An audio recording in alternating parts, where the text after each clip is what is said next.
All right. Thanks for joining us today, everybody. We are following up on a podcast, earlier podcast in regards to the issues that people come across during the success evolution, I guess. One of the big concerns is you've acquired some level of success, and what are the things that can get in your way? We're going to talk about a lot of those today. In the prior episode, we talked about one of the master skills. The master skill is delayed gratification, so we might revisit that real quick. But um, really, we talked about that in conjunction with the big 10 areas of your life and how to apply the delay of gratification. But what we want to get in today is kind of those roadblocks, those landmines, those things that can get in the way and derail you, so that hopefully they don't happen. So with that, we'll introduce Dr. Hall, who's going to help delve into this topic in great detail. Dr. Hall is a business psychologist. He's an executive coach, a multi-time author, and a public speaker. And one of my favorite aspects is the ability to really understand how the rubber meets the road, the practical application of the things that he talks to, coaches on, consults on, the neuro nerd side of him. So we're going to get into all that level of detail. How you doing today, Dr. Hall? I'm doing quite well. Thanks for having me. Yeah, absolutely. I'm excited to follow up on this. I know, we get a little long-winded in these podcasts, but I think last time we covered a lot of valuable ground and felt that really the detail of master skill killers deserved its own episode. So here we are. Um, I'll do some quick housekeeping and then we'll roll into the meat. That sounds great. Excellent. So for those of you that I haven't met, my name is Jerod Lee. I'm the associate broker and team lead here at My Home Connection, also known as MHC Realty. We are sponsored by the perfect real estate business. We've now gone over 20 years of developing. Really, what we'd like to think is reinventing the real estate space, introducing things that have certain aspects of coaching and mentoring and consulting, but really kind of digging into the true um, uh, benefit of mastering your mindset and how to implement the things that are going to add the most value and success to your business. So this list here just kind of outlines some of the basics that we talk about, and then some of the next generation stuff that we'd love to talk with you about with your business. If you want that conversation, see how we can help. We'd love to have a no obligation consultation with you. So with that, let's bring Dr. Hall back on. And I guess one of the things that occurred to me as I was kind of mapping this out a little bit today is the old saying of the bigger they are, the harder they fall. And how can we help people get ahead of that, right? Because if you get too big and you fall really hard, uh, a significant face plant is way different than a slight stumble. Yes? Yeah, yeah. So, how can we keep you from having permanent scars on your face? I'd say maybe the first thing is humility, because the bigger you are in your own mind, the harder you'll fall. If you Mm, have humility about who you are in the grand scheme of life, in the grand scheme of the universe, um, and just accept how small we humans are in the grand scheme of the universe, and whatever wealth, power, fame, acclaim, whatever we achieve is all very small, if you have a sense of history. So my encouragement for people is to really read history, yeah. because you start to see, wow, there's these commonalities all over the place. I mean, people are pretty much the same, and we have better technology now, but people are pretty much the same now as they were, during the time of Darius and Cyrus and Yeah. Alexander the Great. It's just we have better technology, but people aren't that much different. Yeah, no, I love the humility side of things for sure. But one thing that's kind of been a common theme over the last few months for me is understanding the importance of being what it means to be the hero of your story. which is a little is contradictory to what you just said, because I want to contrast that because I think it's important. Sure. But if you underestimate what you can do, you're kind of limiting yourself right from the gate. So I think it's important to understand, or at least believe in yourself enough to become a hero and define what that hero is.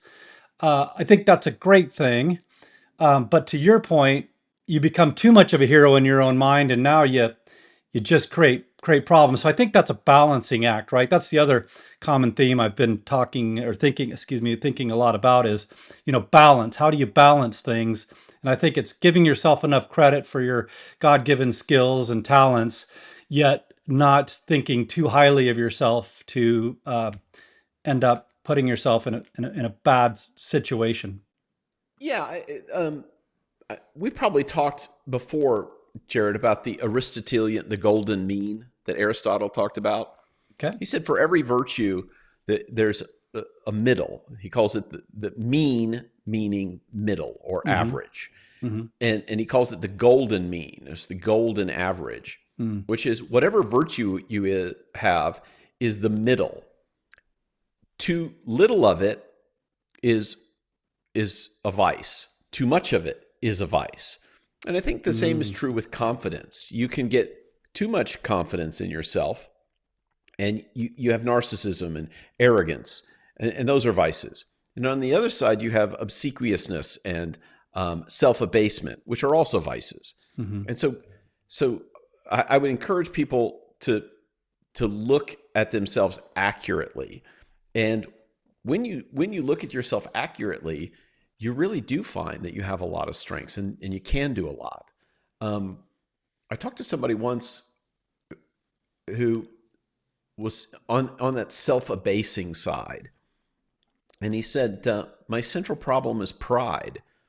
And I kind of shook my head. I said, what do you mean? He goes, oh, I think badly about myself, but all I ever think about is myself. Ooh.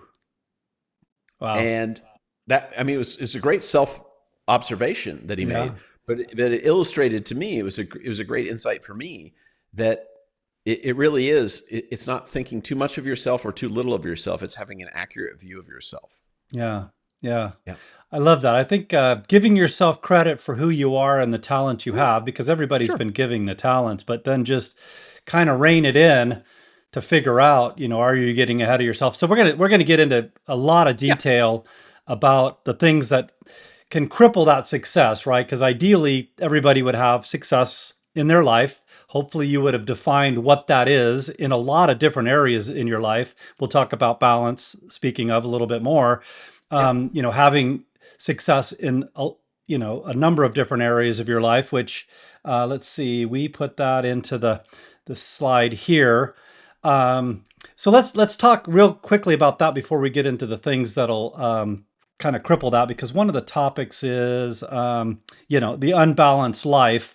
So Yeah. let's just go straight to that one because I think that's important.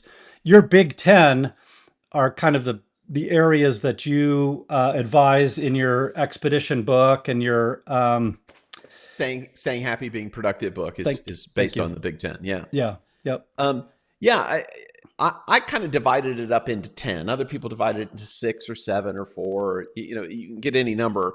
But as I looked at the excellent lives of some successful people, many successful people, I saw that they paid attention to these areas. And have I missed some? Yeah, there's one I'm sure I've missed.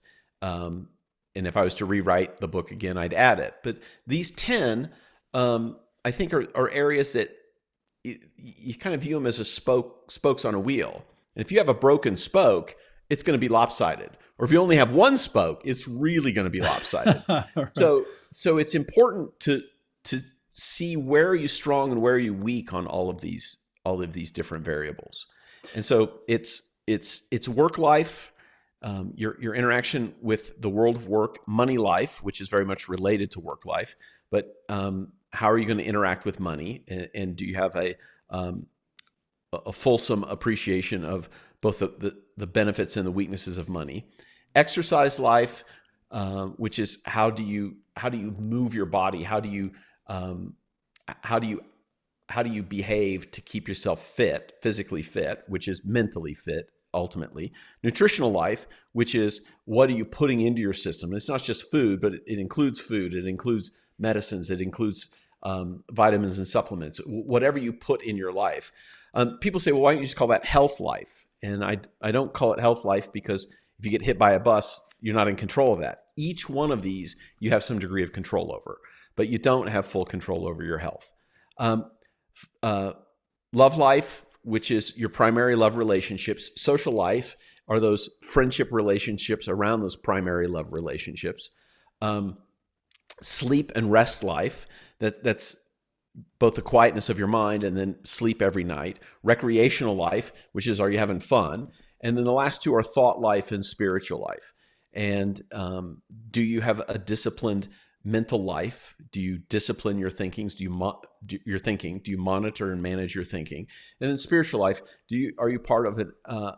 Do you have an active faith life? And I've looked at the research, and it appears that being part of an organized religious tradition really is important for health and life satisfaction and happiness.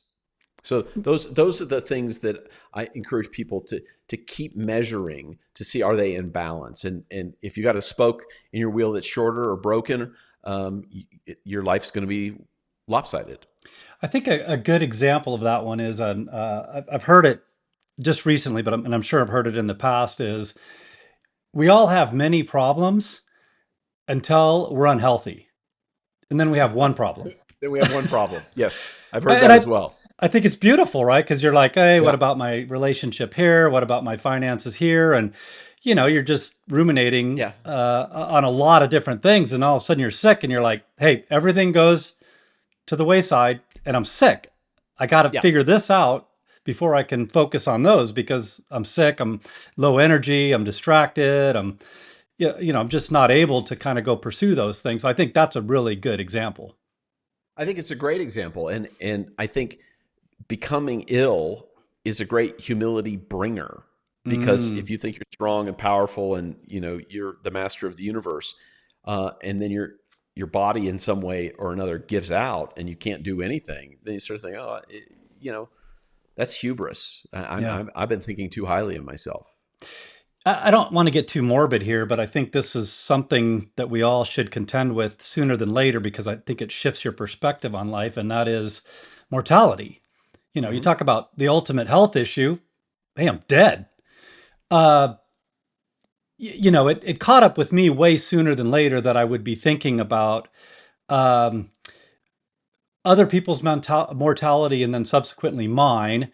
And the reason I'm spending time on this is because I think it's remiss not to back into that in your life. If you don't set your goals and objectives far enough out to where you're actually considering your end of life, um, and it comes up on you way too fast, uh, then you've kind of missed the boat. Like I think I'm not thinking about how long I'm going to live, but now instead of having the average lifespan of remaining 30, 40, 50 years, whatever yours is, and now it's 10. You see where I'm going with that? Um, anyway. Keep talking. What? Yeah, I'm in full agreement. Yeah. Yeah, well, I guess I'm just describing or elaborating on the idea um, that all of these matter. Health certainly matters, as per what we just talked about. And you've mentioned if you're going to have a keystone habit with your sleep and rest life, because Yeah. that in large part dictates the degree of success in your sleep and rest life, or your health Your life. health.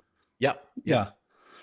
Anyway, I don't know. Yeah, We're I mean, Jerod, I think it's good that you bring that up. One of the ancient philosophies talks about memento mori, which is remember death every day. Memento mori, mm, which you're constantly being reminded of the transience of your life. And if you believe you're going to live forever, and then you get a sudden surprise that, well, what you thought you're going to get, you ain't going to get, or if it's just taken away from you in a rush. Um, everything doesn't seem important until you start to really face death. And once you face death, And if you've had a loved one die, or a friend or a family member, unexpectedly or early, it really causes you to rethink, what are the most important things in my life, and do you really want to be living that way when our life is so fleeting? Yeah. And I like setting the filter, the lens, the perspective on the things that we're going to talk about from that perspective. Again, not trying to be morbid, but that health issue, that mortality timeline can come up on you out of the blue, and to Sure. not be, what did you call it? More, what's that? Memento mori. It's I think it's remember beautiful. death. Yeah. Yeah. I don't think that needs to be morbid or dark. I think it can be beautiful. Like, hey, every moment matters. So that's a great segue into, what are the things that could kill you've got success, or you think you've got success, and then boom. Anyway, so let's, Well, but we'll go back to the spokes on the wheel. If all you yeah, have is money and you count that as success, that's one spoke. That's a very lopsided wheel. yeah, And so to to have a really fantastic life requires all of those things. yeah, agreed. So let's assume you've got some level of success, or you're planning on success. And what are the things that can really throw you sideways?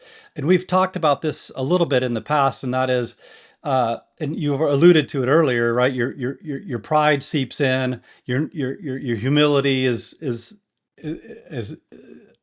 lacking. Yes. um, and how do we fix that, right? An accountability partner, a mentor, somebody, some people that can keep you. What do you say, out of the guardrails of your life? Is that how you phrase Yeah. I that? mean, yeah, good friends will act as guardrails. And I think if we go back, let's redefine our term, which is what's the master skill? The master skill is the delay of gratification. It's putting off a small reward now for a larger reward later. And once you've accumulated enough rewards, it gives you freedom. If you have more money, if you have more fame, if you have more power, you get more freedom. It also reduces the amount of accountability that you have. Like if for example, I'm employed by a boss, well, I am accountable to the boss. So I got to show up on time, or there's a consequence. And I'm accountable to my boss's boss and my boss's boss's boss. Well, if at some point I become self-employed, who am I accountable to?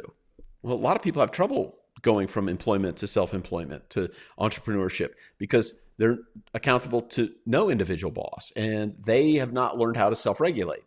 So some people do better in a structured environment with the guardrails to keep them on track.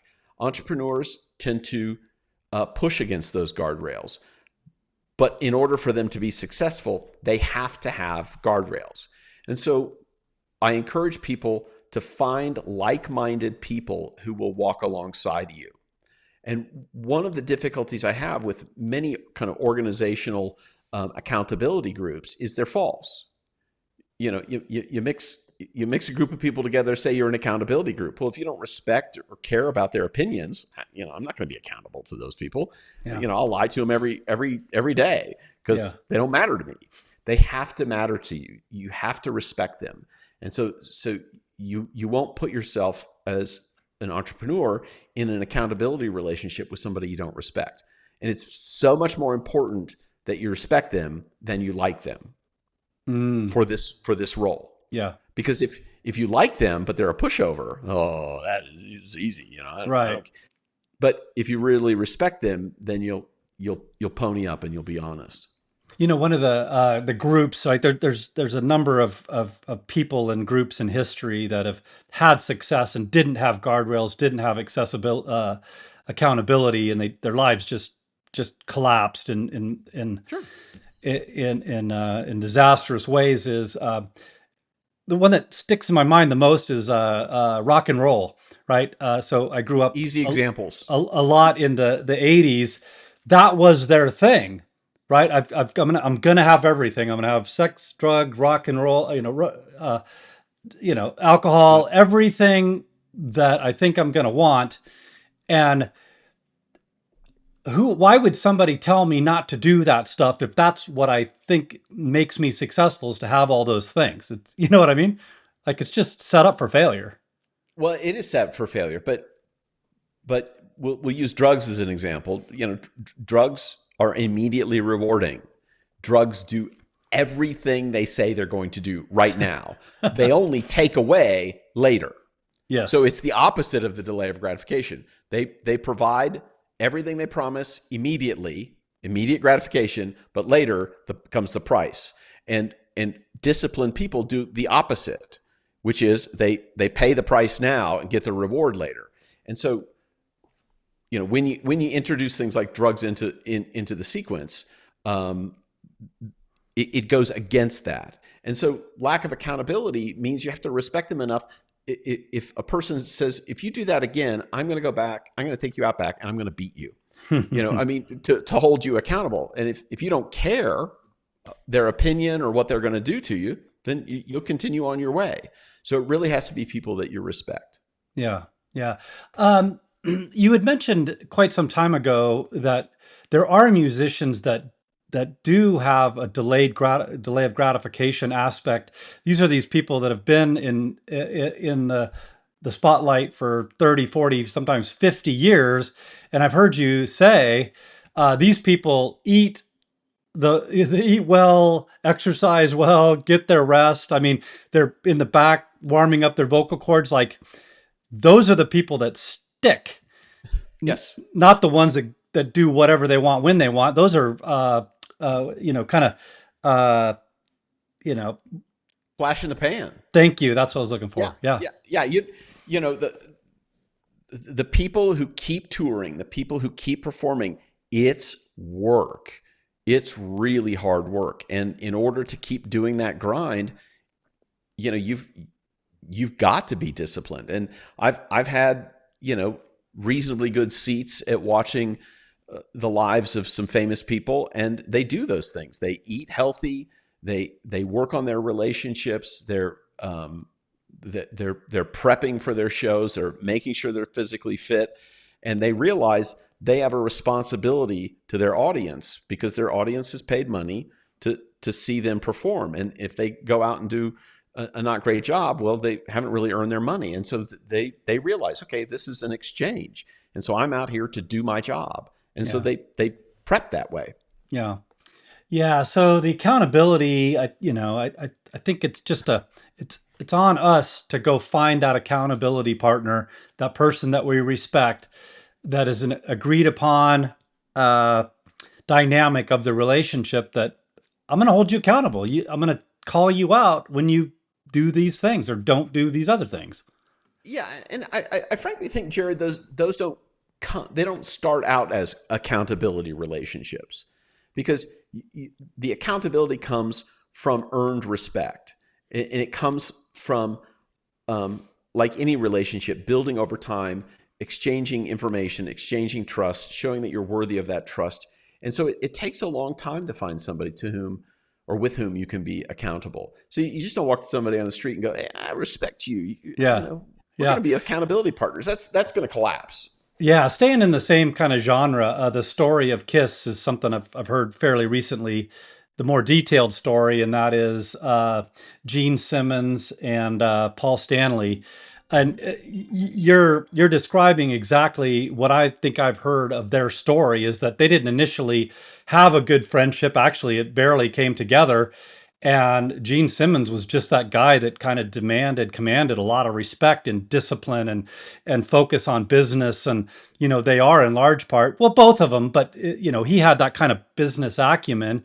And I think from what I hear, Paul Stanley acquired a lot of respect and to some degree accountability that, hey, this is what we're doing with Kiss.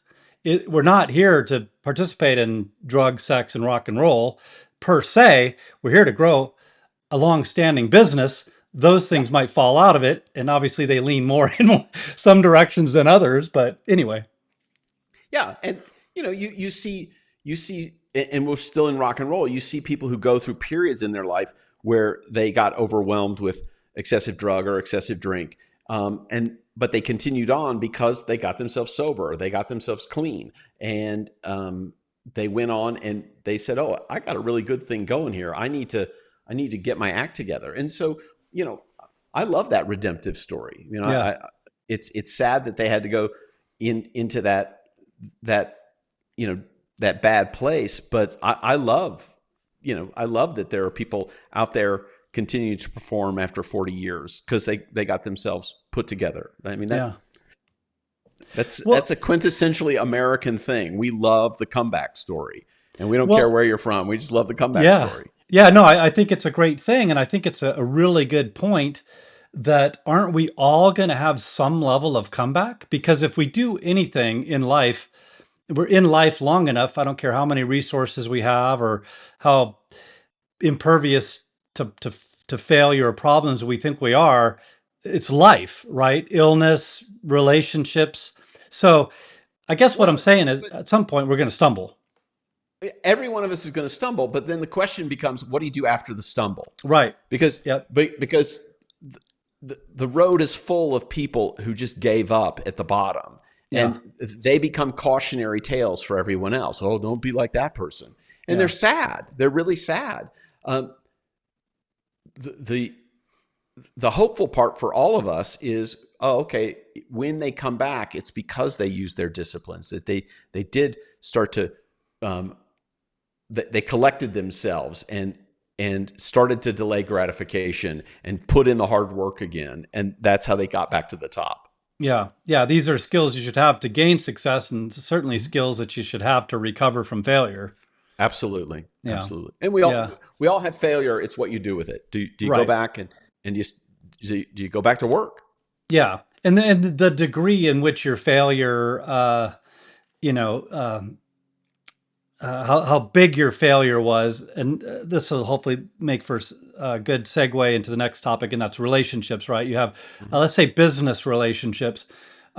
You have success, and now there's money to be had. So now everybody wants to be part of your business, right?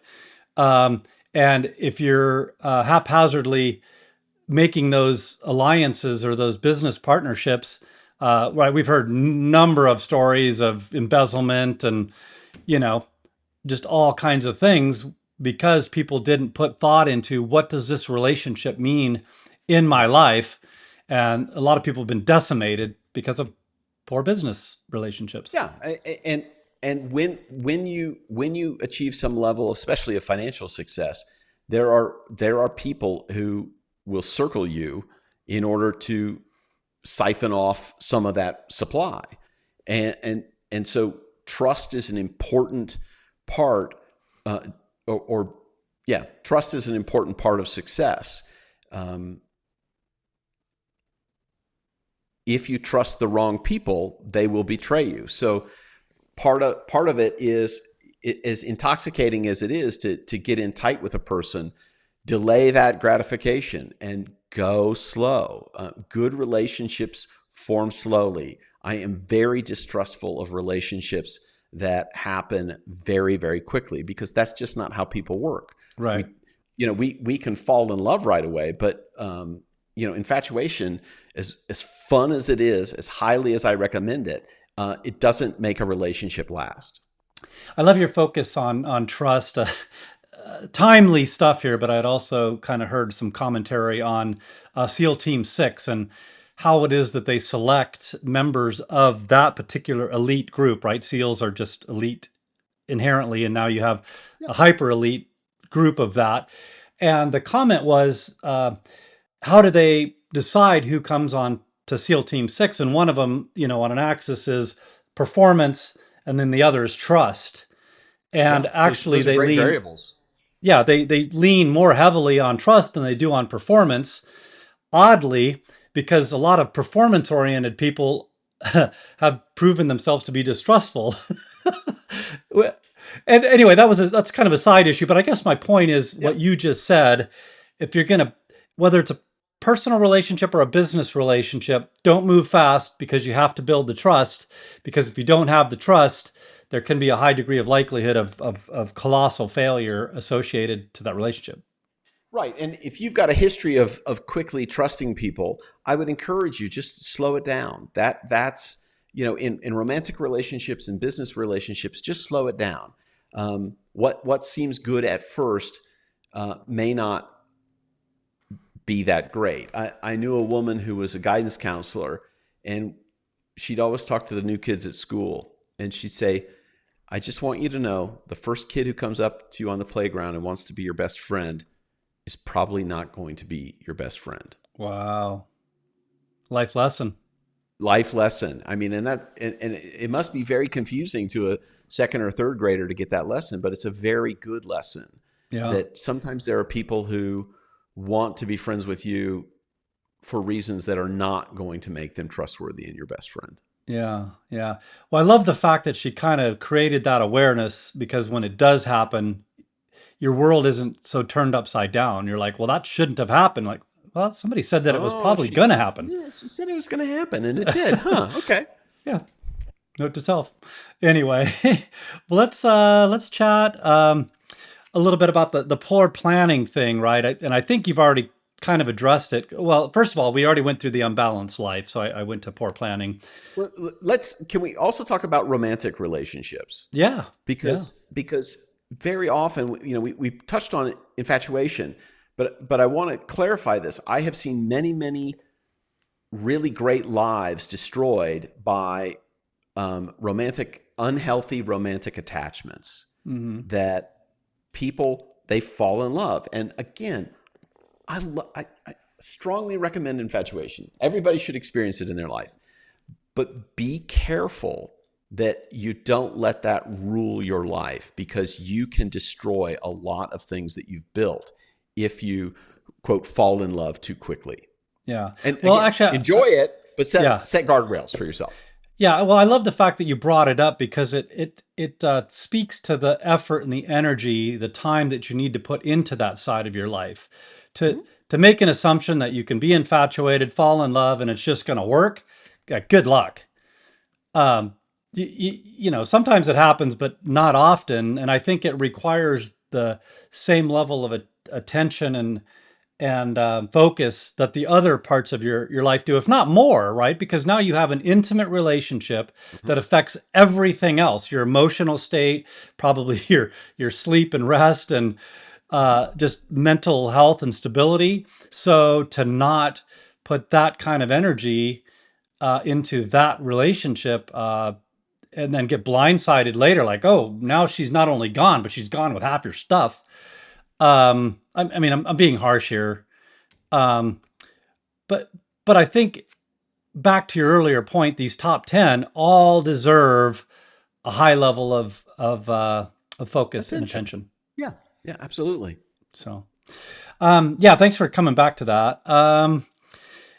And the poor planning, I think we just said it, right? Like, look at all of those areas of your life and revisit them in great detail, on occasional basis, or at a superficial level very regularly. Like, I will, once a week, every other week, kind of just quickly go through my relationships and how I'm doing in those relationships. Have I reached out to my brother? Or have I had, good conversations with him? Do I know how well he's doing? Or how are my kids? Or, how are my friends? Like, obviously, if I'm not reaching out to them, I'm not being a very good parent or friend, or, like, those things, you have to put in time, effort, and energy into those as well. And, it'll affect you if they go south. Like my relationship with my brother, it would be devastating to have months, years go by of not having built a good, healthy relationship. And all of a sudden he's like, hey, why are you trying to come back into my life? Like, I got stuff going on. Yeah. It's kind of like a plant. If you don't water it, it'll die. Good analogy. Yeah. So you've got to give it attention. Yeah. And then, go back to our earlier conversation again, not trying to be morbid, but just the idea, hey, I've got plenty of time to build that relationship with my brother, but I got to hurry up and get my business off the ground. And you always have to make choices, and every choice has a risk to it. Yeah. And so if you're out building a business because you got to make money and you don't spend time with your brother, there's a risk there. But you have to make it a calculated risk, which is, when I say yes to this business building, I'm going to say no to my brother. What are the potential risks? And sometimes you bet well, and sometimes you don't bet well. And just be prepared. You may not always bet well. Well, my biggest fear would be I didn't bet well and something happened to him. Like he died, you Yeah, know. but I mean, it's a bet. It's a right, bet. right. But just know that that's the extent, potential extent of your bet is, oh, I'll have fun with my brother once I make some more money.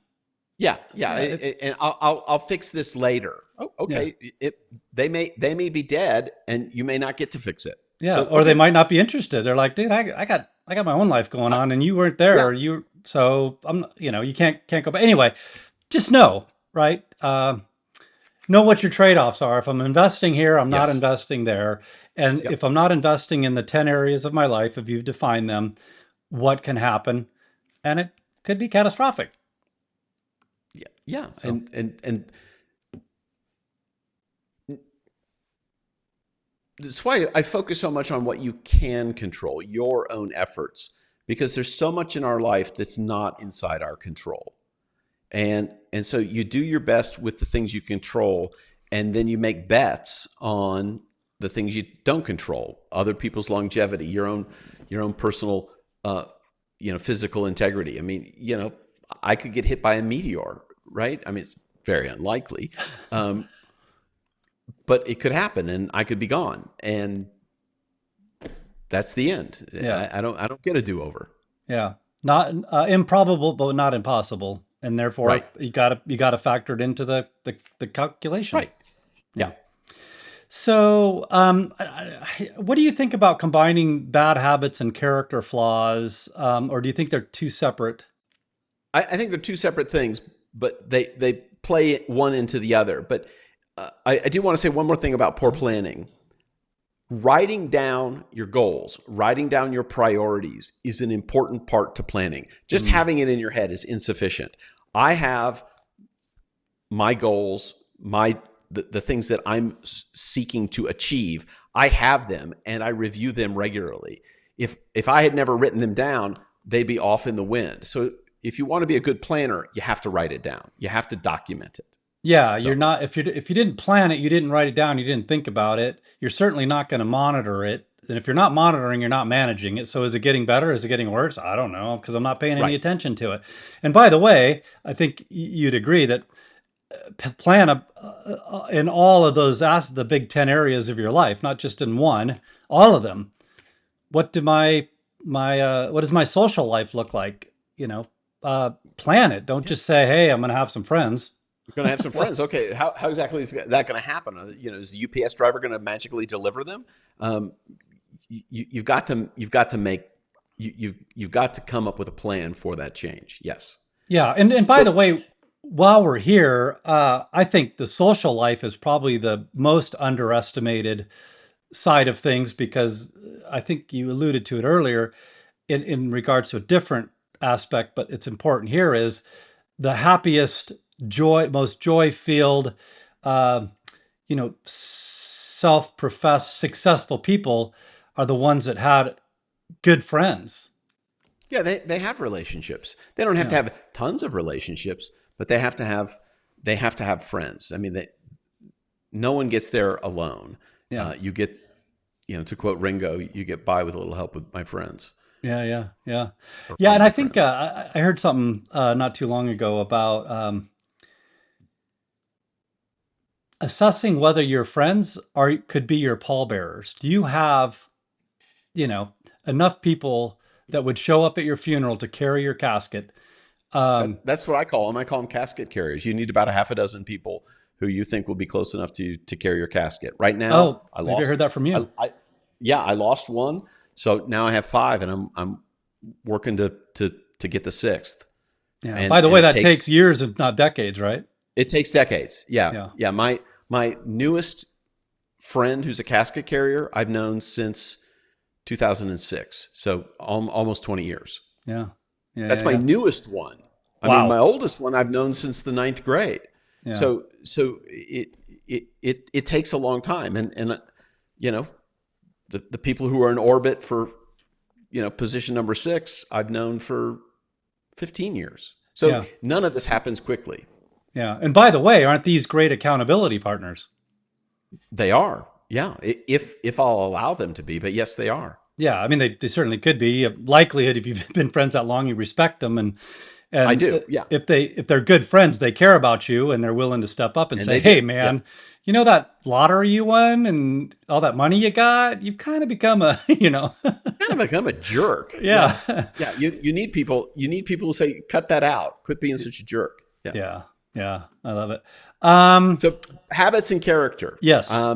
There's a famous quote, and I'm going to kind of butcher it, but a habit repeated, an act repeated creates a habit. A habit repeated creates a character. A character repeated creates a destiny. Mm, And that's not exactly the quote, but you get the idea that acts turn into habits, habits turn into character, and character turns into your destiny. And mm. so I love that phrase, which I've only heard in the last few years, is how you do one thing is how you do everything. Yeah. Isn't that That crazy?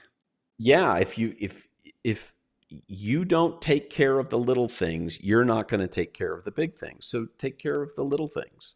Yeah, the whole idea, some people poo-poo it, make your bed first thing. And they're like, "Oh, what does that mean?" Well, it means that you're focused on doing things right and getting a good start to your day. It's a So, delay of gratification. I could be immediately gratified, go on with my day, not make my bed. But instead, I say no to myself on the immediate gratification of the morning and do this thing that's not particularly pleasant. It's not particularly unpleasant, but it's a discipline. I have yeah. to do it. Well, that's a delay of gratification. Yeah. And successful people do that in the little things and the big things. And you never get good at the delay of gratification until you start with the little things. I think it's interesting, and hopefully I don't derail the conversation too much because I never Like do that's that. never happened before. Yeah, right. Um, it's funny watching, monitoring your thoughts, right? Your mindset, that metacognition that you talk about. Something as easy as making your bed or picking up your clothes. Every time you walk back through that room, even if it's not till the end of the day, it does something to your psychological mindset.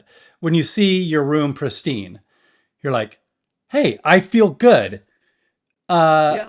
and if you're not paying attention, you probably won't notice. But if you're paying attention, like, "Hey, I'm glad I went through that 30-second exercise or however long it takes you to make your bed and pick up your room, and now I go to bed ready for the next day, because I feel good about one little thing. And by the way, that one thing that I focused on, to your point, I probably focused on those details over the course of the day. Like my office desk isn't a catastrophe because I'm focusing on the little things. Or my car, I got in my car and I don't, open the door and go, ugh. Stuff falls Anyway, out. Yeah. Yeah. whatever. And and I look at my desk right now, and I've been gone for about 8 days, and it's a mess, and it drives me crazy. It does drive me crazy because to me, an orderly environment creates peace in my head, and peace in my head allows me to to give more to other people. So a physically ordered environment helps me to do my job better. Yeah. Yeah. I love it. So, when I was thinking of character flaws as it relates to master skill killers, I was thinking, um, you just, some people without the accountability, that don't have somebody watching with them that are enforcing or helping to enforce good character behavior. Now all of a sudden you're like, "Hey, nobody's going to see this," or, "Hey, nothing's really bad's going to happen out of this." And then it does. One of the big examples we gave is people that don't take into consideration their real estate license, right? Pertinent to our context is, Yeah. "Hey, insert bad thinking here." And now all of a sudden, you've got a complaint with the real estate commission, and it rose to the occasion of a suspended or, completely revoked license. And now you've spent 10, 20 years building a real estate business and you're not legally allowed to do it anymore. Yep. Yeah. Anyway. s- And so one one mistake, we're all temptable. Every one of us is temptable. Um, if you don't have the habit of resisting a temptation, which is telling yourself no, which is the delay of gratification, you will be more likely to make those kinds of judgment errors that will get you into trouble and will cost you later. Mhm. It really is. Do you want to pay the little prices up front, or do you want to pay the big price at the end? And what everybody's banking on is, I won't have to pay the price up front, and I won't have to pay the price on the end. Didn't That's just work not out. how the world works. Right. Right. Yeah. So I kind of like putting them together because if you have good habits that transitions to what you described as better character, then you don't have to worry about those things. Like you just do the right thing. And by the way, you hopefully do the right thing not because you have these accountability partners and they're seeing every aspect of their life, but because you are accountable. Well, yeah, you're accountable to your own moral code, and if you don't have a moral code, if you don't have some overriding sense of morality that drives you, then yeah, you'll do anything. One of my favorite quotes, and it uses a bad word, is, "Police are like padlocks. The honest people don't need them. They help the easily tempted, and the bad guys just don't give a damn." Yeah. So if you think about it, think about a padlock. Yeah. An honest person doesn't need to know, that's not my place. I'm not going to open that because that's not mine. It doesn't need a Right. padlock. Yeah. What a padlock does is helps the easily temptable. It's like, Yeah.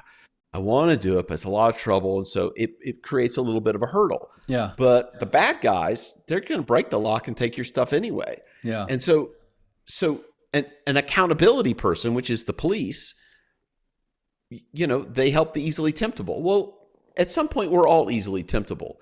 But if we have engaged in so many bad habits for so long, we become the bad guys. Yeah. And at that point, it doesn't matter if you have an accountability partner. You're going to lie to them, and you're going to deceive them, and you're going to get rid of them. Yeah. You don't want that. Yeah. Interesting. Interesting. Well, the last one, just because we should keep things moving, is more of what came to my mind as you scale in your success, right? Mhm. Uh, Success is usually mapped to, something financial, the number of employees, the profitability of your company, whatever. Uh, so can you scale? And without systems or policies, good systems and policies can fall apart, right? Because you don't know what your core is, what your character is, what your compass is as it relates to your business. So build that stuff so everybody knows that there isn't in question. Is this acceptable? Is this not acceptable? Yeah. When it's just you, it doesn't take that much to remember what's right, what's wrong, what's the way we do it. But if you're teaching that to someone else, unless you write it down, unless you have a way of doing it, which is a system, then they won't learn it the same way you've done it. It's just about how do you teach what's so important to you in a way that other people can reproduce it every time. Yeah. And by the way, these are your values, right? Your Hmm. values of a company. And if you haven't documented your values, how do you control the perception of the public, their brand? How do people see your brand? It's like, well, every time I talk to Jerod, he's an upstanding, helpful, caring guy, and that's what I associate with my home connection. But he's got this agent over here that seems kind of smarmy, doesn't seem to care about anybody but himself. So what's the brand stand for? I don't know. Right. And so it's one thing to post the values on a poster above the doorway and say, here are our company values. It's quite another to enforce those values in the organization, that if you are not consistent with the values of the organization, you just don't fit. You get spit out. Yeah. Um, and so it's important that there be a consistency in the way things are done so that people who don't fit find a way to exit. Yeah. Yeah. Systems, policies, and accountability. Accountability is the exit. Like, oh, you got to And go. sometimes people will exit on their own. They'll go, "This is just not my jam." Right. They're so uptight or they're so whatever, and they'll find a way to leave and go someplace else, and that's Yeah. great. I had a pastor. He called that a blessed subtraction. A blessed subtraction. I love that. Yeah, That's one I'll have to uh, plagiarize, borrow. steal it Steal. outright. I mean, I'm sure he didn't it's have so some kind of. good. It's theft worthy. Yeah. One of my friends owns a painting business, and he's like something along those lines, like un uninvited, or he just quits scheduling. I think he calls it unscheduling. It's Okay. like, I don't know, that person just isn't on the schedule anymore. Yeah. There you go. And Blessed subtraction. they will find a way not to be on your schedule either, because you just don't walk together well. Right. Yeah. Well, a lot of great stuff, Dr. Hall. As always, we really appreciate you talking us through a lot of this, specifically how we can practically apply this on a day-to-day basis with our, hopefully successful journey in life, not just in business, but in the other, I guess, 9 areas of our life. But what is the best way for people to get a hold of you? Yeah, probably the best way is go to my website, drrogerhall.com, drrogerhall.com. There you can find out about my 3 books. Fourth one is forthcoming. You can find out about my online courses, Freak Out, and very soon Expedition will be live. And you can find out about my executive consultation services, my public speaking, and just how I try to serve companies in our communities. So, staying happy, being productive is the one that gets into the 10. Yes. Yeah. Uh, Go Yes. ahead. Staying happy, being productive, the big 10 things successful people do. And DIY Brain is the mindset makeover manual for peak performance. Excellent. And then And then DIY the Leader fourth, Brain is forthcoming. yeah, is forthcoming. And it's what leaders need to know to become great leaders. Gotcha. There's the quiz you were referenced There's earlier. there's the quiz that'll take you to the freak out course to learn how to manage anxiety. Excellent. Excellent. All right, everybody. Well, thanks for joining us today. We hope you took a lot of value out of this conversation. Again, if we can help in any way, we'd love to have that conversation with you to see what we can do to help. And other than that, we'll say thank you so much, Dr. Hall, for your time. Thanks for having me, Jerod. Always great to be here. Awesome. All right, everybody. Have a blessed one.